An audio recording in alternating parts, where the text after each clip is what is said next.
Hi, I'm James Martinez, and this is the story of how my stepfamily's greed became their biggest downfall. They thought they were getting a failing restaurant, but they didn't realize what they were really buying, or rather, what they weren't. My father's restaurant, Casa Martinez, had been the heart of downtown Chicago for 30 years. It wasn't just a business, it was our family's legacy, built from the recipes my grandmother brought from Mexico and the dreams my father carried when he immigrated here with nothing but hope in his pockets. I grew up in that kitchen, learning every recipe, every secret, every tiny detail that made our food special. The smell of roasting chilies and fresh tortillas was the soundtrack of my childhood.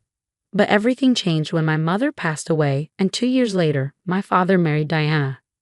Diana came with two sons from her previous marriage, Marcus and Alex. From day one, they looked at Casa Martinez not as a family legacy, but as a goldmine waiting to be exploited. They saw our loyal customers, our prime location, our reputation, and they wanted it all. At first, they played nice. Diana would help at the restaurant, learning the operations while her sons took management positions. My father, still grieving and lonely, was just happy to have a full house again. I watched it all from the kitchen, where I worked as head chef, keeping my mother's recipes alive.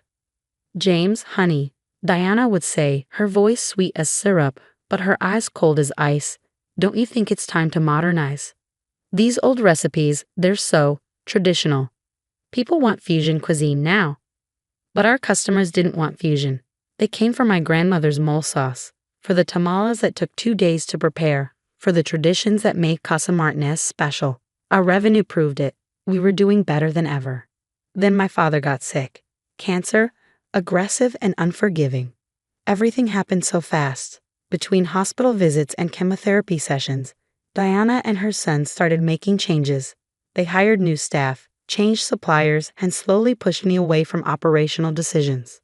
"Just focus on cooking," James, Marcus would say, waving away my concerns about their expensive renovations. "Leave the business to those who understand it." I had a business degree from Northwestern and had practically run the restaurant for the past 5 years, but they conveniently forgot that. One night, as I was closing up, I overheard Diana and her sons in the office. I hadn't meant to eavesdrop, but their words froze me in place. "The lawyer says we can do it," Diana was saying. "Robert's too sick to properly manage his assets. If we can prove the restaurant is failing, we can get emergency power of attorney and force a sale before he recovers, if he recovers." "But it's not failing," Alex objected. "It's making more money than ever." "That's why we need to help it fail," Marcus replied with a laugh.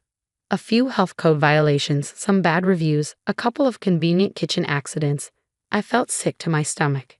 They were planning to deliberately tank my father's life's work. But they'd made one crucial mistake. They underestimated how much I'd learned over the years.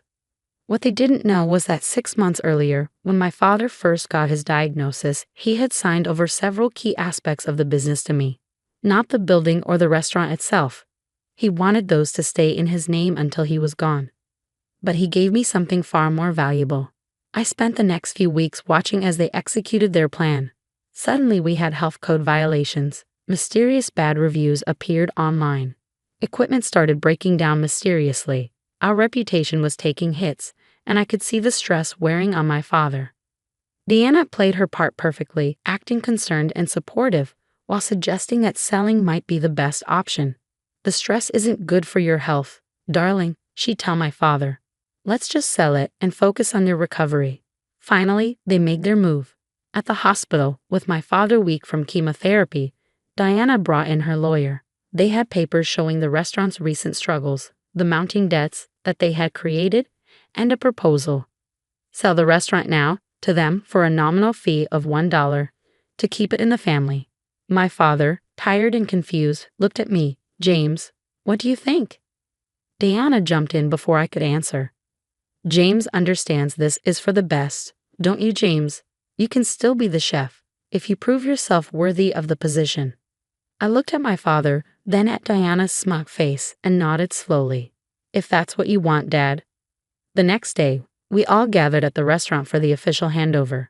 Diana had invited their friends, making it a celebration of their rescue of a failing family business. The lawyer laid out the papers as Diana practically bounced with glee. "Just sign here, James," she said, pointing to the line at the bottom of the transfer document. It's only worth $1 now anyway, thanks to your inadequate management.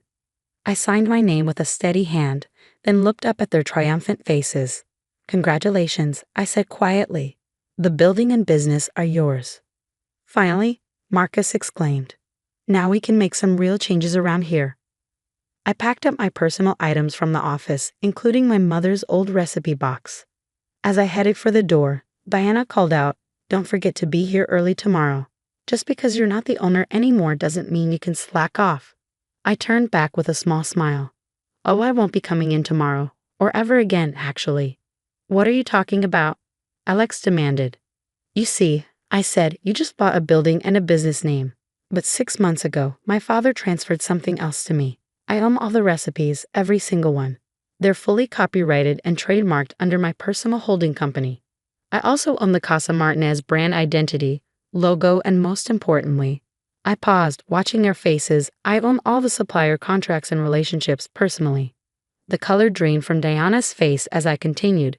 "So congratulations on your new restaurant. I'm sure you'll do great serving whatever it is you plan to serve. It just won't be Casa Martinez food. Oh, and those suppliers you've been working with. They'll be delivering to my new location across town starting tomorrow." The silence that followed was deafening. Diana's perfectly manicured hands gripped the edge of the desk, her knuckles turning white. "You can't do this," she whispered, her voice trembling. "Those recipes belong to the restaurant." Actually, I pulled out another set of documents from my briefcase. They don't. Everything was legally transferred to Martinez Culinary Group, LLC, my company, months ago. Dad knew what he was doing. He might be sick, but he's far from stupid. Marcus lunged forward, grabbing my shirt. "You little snake. You planned this all along." "Careful," I warned calmly. "Assault charges wouldn't look good for your new business.